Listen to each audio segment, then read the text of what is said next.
So hello guys, welcome दोस्तों। स्वागत आप सभी का आपके अपने YouTube channel OS study YouTube channel पे। आप सभी को पता है ओएस स्टडी यूट्यूब चैनल आपकी इंपॉर्टेंट तैयारी, जैसे आपकी जो एसएससी की जो ऑल एग्जाम होती है इनके लिए काफ़ी मोस्ट इंपॉर्टेंट तैयारी कराता है। जैसे अपन देख लेते हैं कि एसएससी में कौन कौन सी एग्जाम है जिनके बारे में जो आपके ओएस स्टडी यूट्यूब चैनल पे तैयारी होती है। तो सबसे पहले एसएससी जीडी की एग्जाम की तैयारी कराई जाती है, एसएससी एमटीएस की कराई जाती है, एसएससी सीजीएल की तैयारी कराई जाती है और एसएससी आपकी सीपीओ ले लो या फिर सीएचएसएल इनकी भी तैयारी कराई जाती है। और आपके दिल्ली पुलिस भी ले सकते हो, लेकिन जीडी और एमटीएस की काफ़ी इंपॉर्टेंट तैयारी कराई जाती है। तो आपको क्या करना है, वीडियो को एंड तक देखना है, वीडियो को बीच में छोड़कर नहीं जाना है, क्योंकि इसमें ऐसे मोस्ट आपके इंपॉर्टेंट क्वेश्चंस है जो आपकी एग्जाम में अधिकतर रिपीट होते हैं। तो आपको क्या करना है, वीडियो को एंड तक मजे से देखना है, वीडियो को फटाफट लाइक करना है, वीडियो को शेयर करना है, क्योंकि आप सभी बच्चों को भी पता है कि वीडियो बनाने में काफ़ी मेहनत होती है। ये मेहनत आप सभी बच्चों के लिए ही होती है। तो आपको क्या करना है, वीडियो को लाइक करना है, वीडियो को शेयर करना है और चैनल को सब्सक्राइब करना नहीं भूलना है। तो अपन चलो आज के लेक्चर की शुरुआत करते हैं। आज के लेक्चर का जो फर्स्ट क्वेश्चन दे रखा है उसे देखिए। भारतीय संविधान के अनुच्छेद 32 में कितने प्रकार की रीट का उल्लेख है, ये आपको बताना है। तो आपका जो आर्टिकल जो 32 है इसमें कितनी प्रकार की रीट का उल्लेख है ये बताना है। सबसे पहले अपन डिटेल से इनके बारे में देखते हैं। तो सबसे पहले मैं आपको इनमें एक एक आपको क्वेश्चंस बताता हूँ।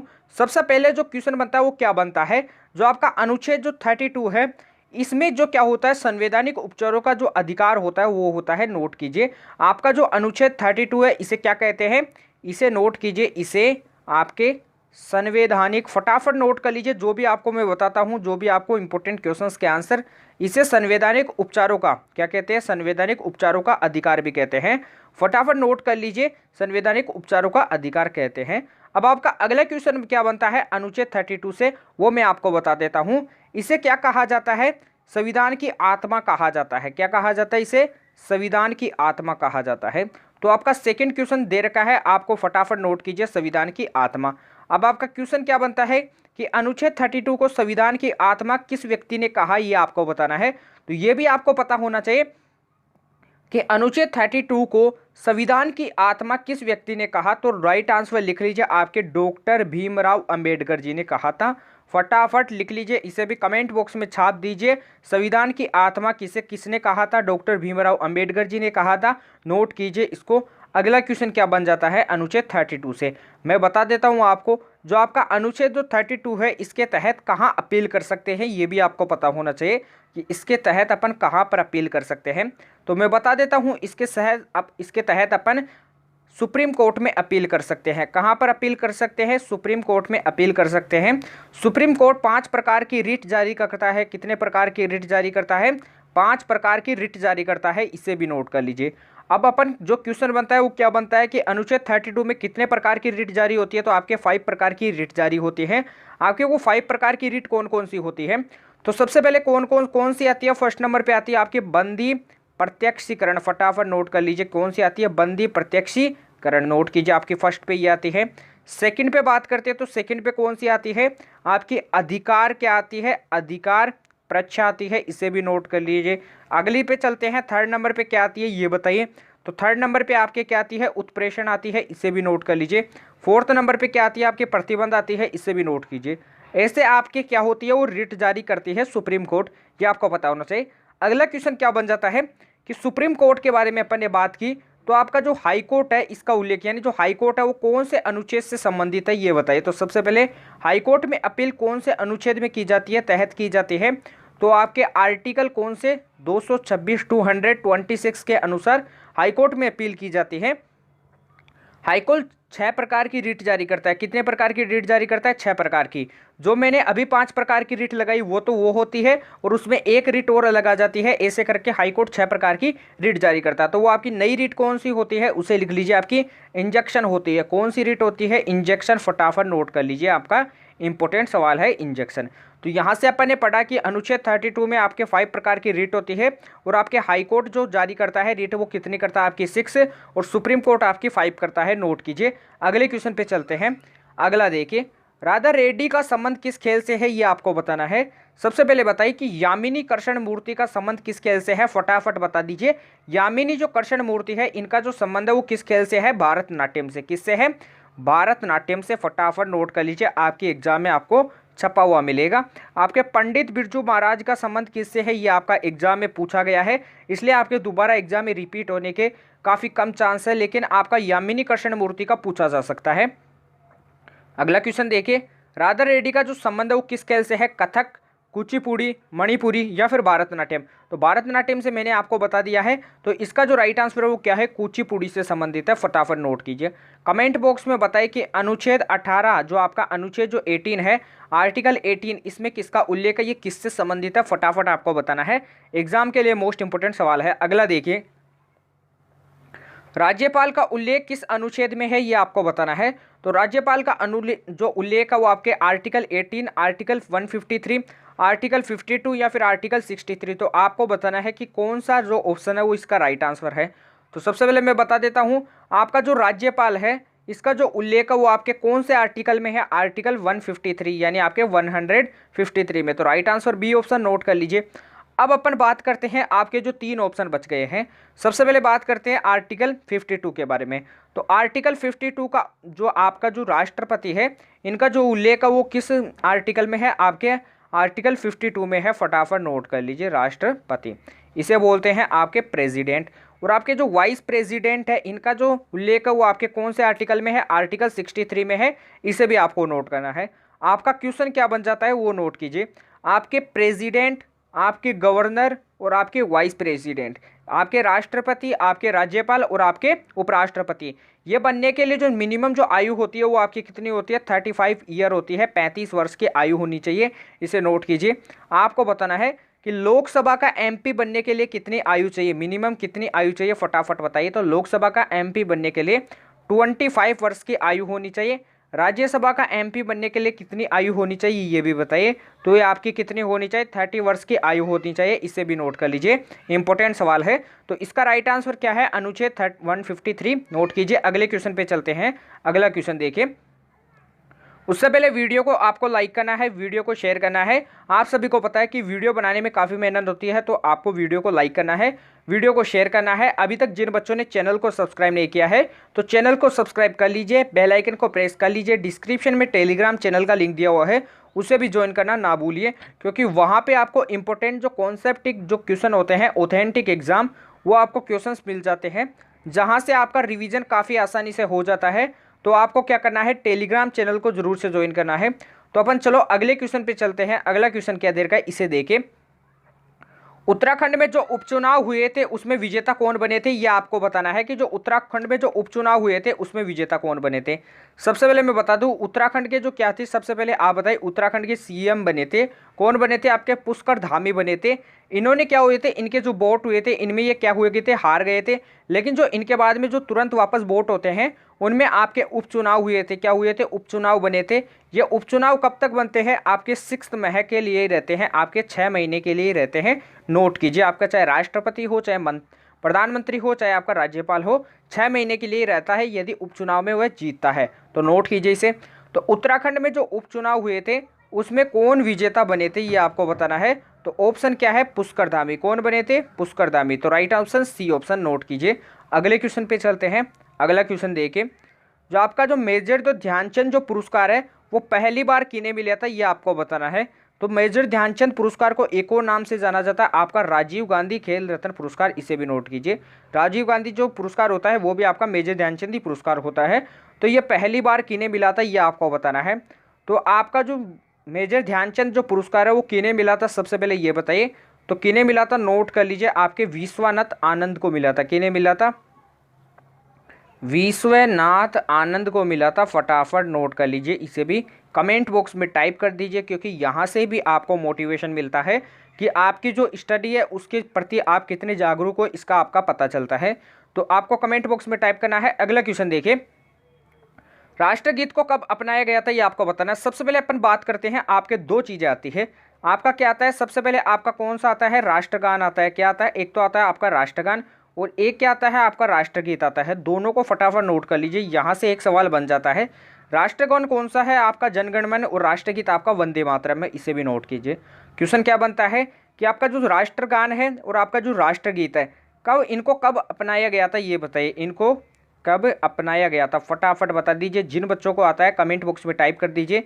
कब अपनाया गया था, आपके 24 जनवरी 1950 में अपनाया गया था, 1950 में अपनाया गया था, नोट कीजिए।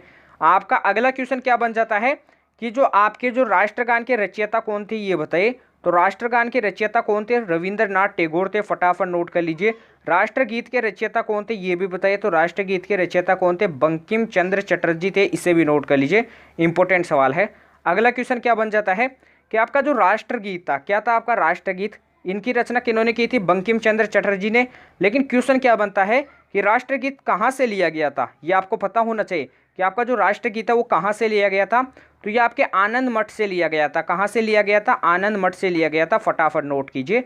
आनंद मठ जो पुस्तक थी ये किन्होंने लिखी थी, यानी जो इसके जो कवि थे वो कौन थे, लेखक कौन थे, सॉरी, तो इसके जो लेखक थे वो आपके कौन थे, बंकिम चंद्र चटर्जी थे, इसे भी नोट कर लीजिए। ये भी आपका इंपॉर्टेंट एग्जाम में पूछा गया क्वेश्चन है, फटाफट नोट कर लीजिए।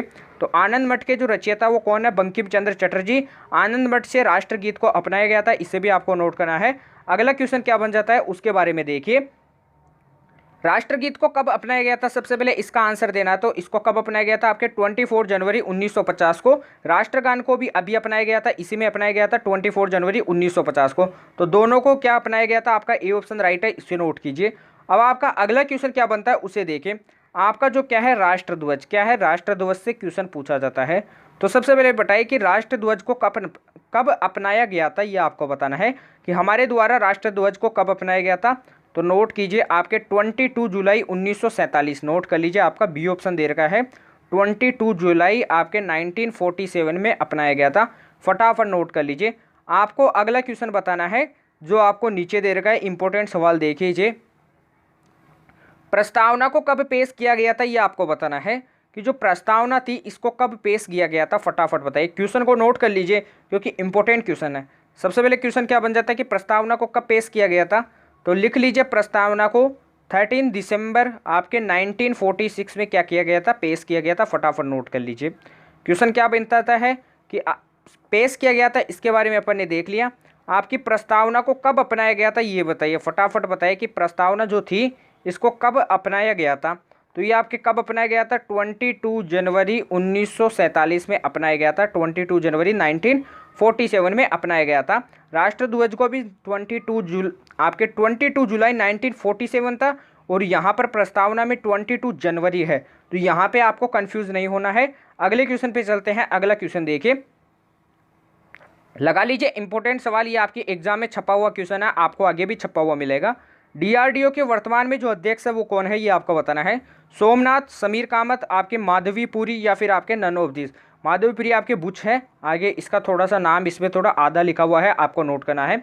सबसे पहले डीआरडीओ के जो वर्तमान अध्यक्ष है वो कौन है, ये आपको बताना है। तो डीआरडीओ के जो वर्तमान अध्यक्ष है वो कौन है, सुमीर कामत है। कौन है, सुमीर कामत, नोट कीजिए, राइट आंसर बी ऑप्शन। अब आपका क्वेश्चन क्या बन जाता है कि इसरो के वर्तमान में जो अध्यक्ष है वो कौन है, ये बताइए। तो इसरो के वर्तमान में अध्यक्ष कौन है, सोमनाथ, इसे भी नोट कर लीजिए, फटाफट नोट कीजिए। अब आपका क्वेश्चन क्या बन जाता है कि आपका जो SEBI है इसके वर्तमान में अध्यक्ष कौन है, तो इसे भी नोट कीजिए, आपके माधवीपुरी बुच है। कौन है, माधवीपुरी बुच, फटाफट नोट कीजिए।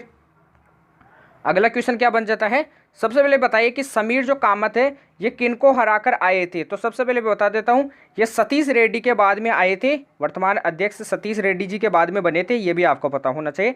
अगले क्वेश्चन पे चलते हैं, रोलिंग प्लान लाने वाले कौन थे, ये आपको बताना है।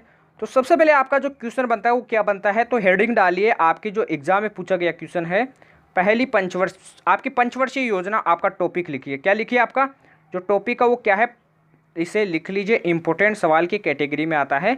यहाँ से एक सवाल आपकी एग्जाम में जरूर पूछा जाएगा, ये मेरी गारंटी है। तो पंचवर्षीय योजना लिख लीजिए। सबसे पहले बताइए कि इसका कार्यकाल कब से कब तक बीच में था, ये आपको बताना है। तो सबसे पहले मैं बता देता हूँ, आपके 1951 से लेकर 1956 तक आपकी पहली पंचवर्षीय योजना चली थी, आपके फर्स्ट 5 पंचवर्षीय योजना चली थी, ये आपको नोट करना है। तो इसका जो मॉडल बना था, इसका जो मॉडल था वो कौन सा था, ये भी आपको बताना है। तो फर्स्ट पंचवर्षीय योजना का जो मॉडल था वो क्या था, इसे लिख लीजिए, हेरड डोमर था। कौन सा था, हेरड डोमर, फटाफट नोट कर लीजिए। आपकी जो सेकंड पंचवर्षीय योजना चली थी वो कब चली थी, 1956 से लेकर कब चली थी, 1961 तक चली थी आपकी कौन सी सेकंड पंचवर्षीय योजना, फटाफट नोट कीजिए। इसका मॉडल कौन सा है ये आपको बताना है, तो इसका मॉडल लिख लीजिए महालनो, इसे लिख लीजिए महालनोबिस। कौन सा है, महालनोबिस है, यहाँ पे आपका स है, बी से नोट कर लीजिए फटाफट। आगे चलते हैं, आपका बताइए कि आपकी जो थर्ड जो पंचवर्षीय योजना थी, यानी आपके थर्ड 5 ईयर जो प्लान था, ये आपको बताना है। तो आपका थर्ड 5 ईयर प्लान कब हुआ था, ये आपके 1961 से चला था, 1966 तक चला था। कौन सा आपका थर्ड पंचवर्षीय योजना चला था, इसका प्लान क्या था, यानी इसका मॉडल कौन सा था, ये आपको कमेंट बॉक्स में बताना है। अब आपका क्या हुआ था, इनके बीच में गैप आया था, क्या आया था, इनके बीच में गैप आया था। सबसे पहले मैं बता देता हूँ, आपकी अपन ने बात की फर्स्ट पंचवर्षीय योजना, सेकंड पंचवर्षीय योजना और थर्ड पंचवर्षीय योजना। तो इनमें दो इंपॉर्टेंट पंचवर्षीय योजना है और आपकी फर्स्ट और सेकंड। सबसे पहले बताइए कि जो फर्स्ट पंचवर्षीय योजना है इसमें किस पे बल दिया गया था, तो इसमें एग्रीकल्चर कृषि पर बल दिया गया था, फटाफट नोट कीजिए। और सेकंड पंचवर्षीय योजना में किस पर बल दिया गया था, बाहरी उद्योगों पर बल दिया गया था। किस पर बल दिया गया था, बाहरी उद्योगों पर बल दिया गया था, फटाफट नोट कीजिए। तो इन पर ज़्यादा ध्यान दिया गया था, दोनों में नोट करना है आपको।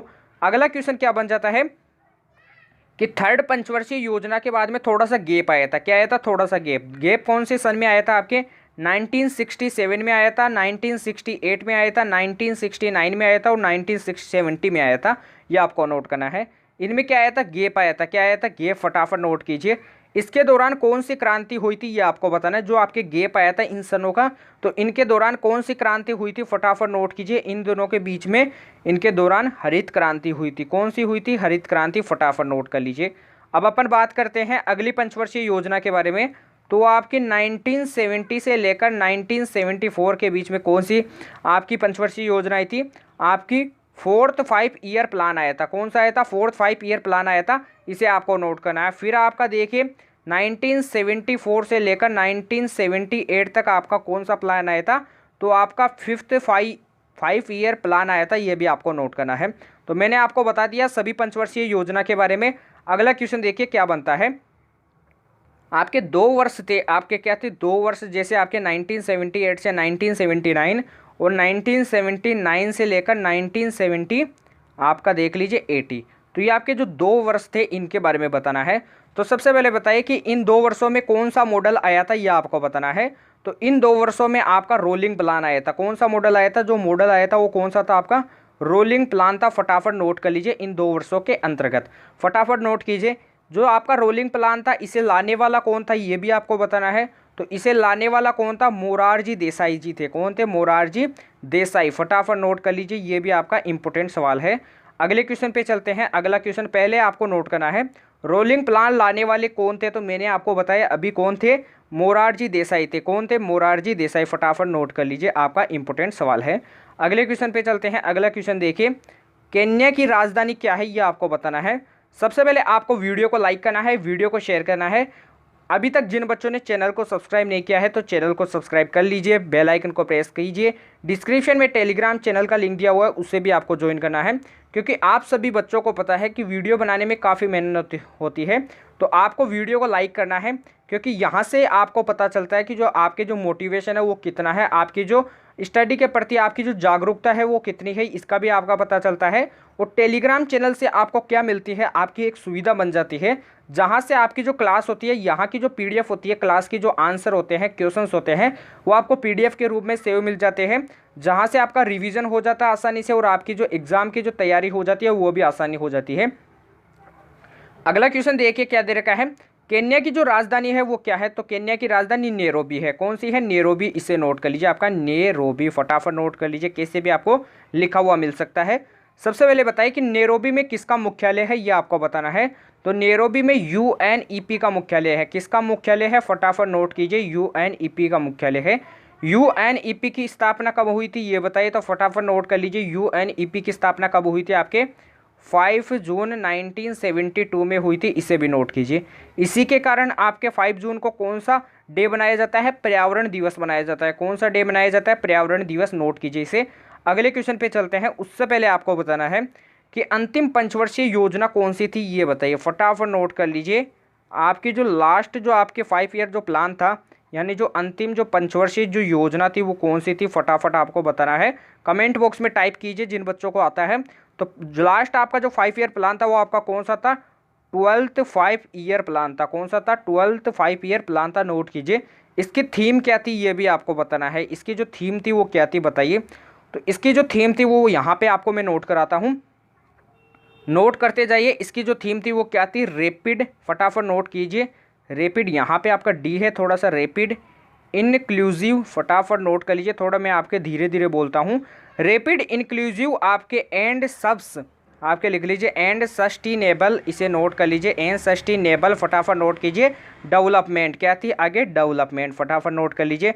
आप इसे हिंदी में भी लिख सकते हो। आपका रैपिड का मतलब तीव्र, इंक्लूसिव का मतलब आपका समावेशी, और आपके सस्टेनेबल का मतलब धारणीय, और आपका डेवलपमेंट का मतलब विकास। तो लिख लीजिए तीव्र, समावेशी और धारणीय विकास। फटाफट नोट कीजिए। तो इसको आपको नोट करना है। तो आपकी जो अंतिम पंचवर्षीय योजना थी वो कौन सी थी, आपकी 12th 5 ईयर प्लान था। फटाफट नोट कीजिए। अगला देखिए, स्वर्णिम चतुर्भुज योजना के बारे में आपको बताना है। तो सबसे पहले बताइए कि स्वर्णिम चतुर्भुज योजना किन शहरों को जोड़ा गया। आपकी जो ये योजना थी, ये प्लान था, इसके द्वारा किन शहरों को जोड़ा गया था। तो आपके 4 शहरों को जोड़ा गया था। वो आपके शहर कौन कौन से थे 4, सबसे पहले बताइए। आपका पहले नंबर पर था दिल्ली, दिल्ली से जोड़ा गया था। आपके कोलकाता को कोलकाता से जोड़ा गया था। चेन्नई को, और चेन्नई से जोड़ा गया था मुंबई को। तो फटाफट नोट कीजिए, दिल्ली से किसको जोड़ा गया, कोलकाता को। कोलकाता से चेन्नई को जोड़ा गया, और चेन्नई से किसे, मुंबई को जोड़ा गया, और मुंबई से फिर आपके दिल्ली को जोड़ा गया। तो नोट कीजिए क्योंकि ये आपका इंपॉर्टेंट सवाल है। आपके 4 शहरों को जोड़ा गया था स्वर्णिम चतुर्भुज योजना के दौरान। अगला क्वेश्चन देखिए, भूमचू त्योहार कहाँ का है, ये आपको बताना है। ये आपका नया क्वेश्चन है, नोट कर लीजिए, एग्जाम में आया हुआ क्वेश्चन है। भूमचू त्योहार कहाँ का लोकप्रिय त्योहार है, ये आपको बताना है। तो ये आपके सिक्किम का लोकप्रिय त्योहार है। कहाँ का त्योहार है, सिक्किम का लोकप्रिय त्योहार है। ये आपको फटाफट नोट करना है। तो आज की क्लास को अपन यहीं पे एंड करते हैं, क्योंकि आज की क्लास में अपन ने ऐसे इंपॉर्टेंट क्वेश्चंस के बारे में बात की है जो आपकी एग्जाम में ज़्यादातर पूछे ही जाते हैं।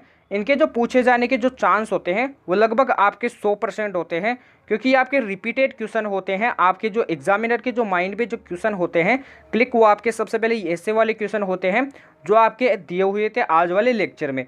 तो आपको क्या करना है, वीडियो को ध्यान से देखना है, वीडियो को बीच में छोड़कर नहीं जाना है, क्योंकि इसमें मैंने बताई दिए हैं आपके कितने मोस्ट इंपोर्टेंट क्वेश्चंस है, एग्जाम ऑथेंटिक क्वेश्चन है। तो आप क्या कीजिए, फटाफट वीडियो को लाइक कीजिए, फटाफट वीडियो को शेयर कीजिए। अभी तक जिन बच्चों ने चैनल को सब्सक्राइब नहीं किया है तो चैनल को सब्सक्राइब कर लीजिए, बेल आइकन को प्रेस कर लीजिए। डिस्क्रिप्शन में टेलीग्राम चैनल का लिंक दिया हुआ है, उसे भी आपको ज्वाइन करना है। वहाँ पे मैं फिर से आपको बता देता हूँ, जो आपकी क्लास की जो PDF होती है, यानी जो क्लास के जो क्वेश्चंस होते हैं उनकी आपको PDF मिल जाती है सेव, जहाँ से आपका रिवीजन आसानी से हो जाता है, आपका टाइम भी काफ़ी बच जाता है। तो आपको टेलीग्राम चैनल को जरूर से ज्वाइन करना है। तो आपको कमेंट करके बताना है, जो भी आपके HW के क्वेश्चन दिए थे मैंने, उन क्वेश्चंस का आपको आंसर कमेंट बॉक्स में बताना है। सबसे पहले आपको बताना है कि योगा दिवस कब बनाया जाता है। बताइए कि जो आपका योगा डे है वो कब बनाया जाता है। कमेंट बॉक्स में इसका भी आंसर आपको टाइप करना है। आपको बताना है कि अर्थ डे कब बनाया जाता है, ये भी बताइए फटाफट, अर्थ डे कब बनाया जाता है। भारतनाट्यम जो आपका क्या है, भारतनाट्यम, सबसे पहले बताइए यामिनी जो कृष्ण मूर्ति है वो किससे संबंधित है, ये भी आपको पता होना चाहिए, भारतनाट्यम से संबंधित है। तो अपन आज की क्लास को यहीं एंड करते हैं। अपन कल मिलेंगे ऐसे बेहतरीन सेशन के साथ। तब तक के लिए जय हिंद, जय भारत, धन्यवाद।